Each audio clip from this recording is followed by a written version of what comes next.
Music by विकास बेतिया।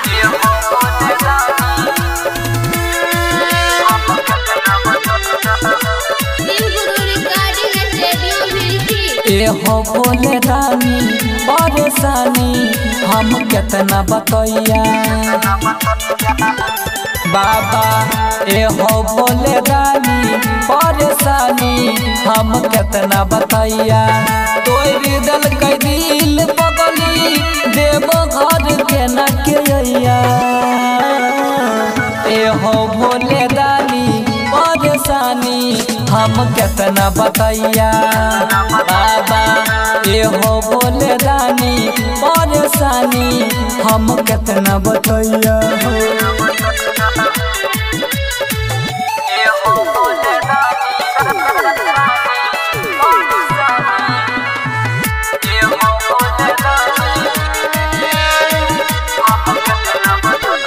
करे छा सावन सोमारी हो दिल पर चलाई के यारी हो। दूसरा के संग धर लेल हमरा से कके गजेदारी हो।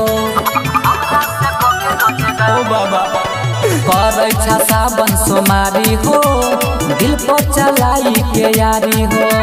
दूसरा के संग धर लेल हमरा से कके गजेदारी हो। मांगता जे फल जान धार के नहीं हो हर जैया। हो भोले रानी परेशानी हम कितना बतैया बाबा। हो भोले रानी परेशानी हम कितना बतैया।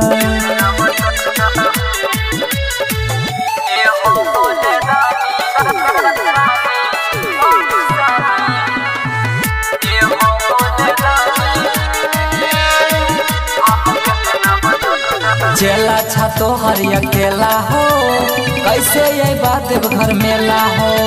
मौका पैते धोखा दिल हो हमरा जिंदगी में कैरी के खेला हो। बाबा ई बतैया चला छा तो हरी अकेला हो कैसे ये बात घर मेला हो।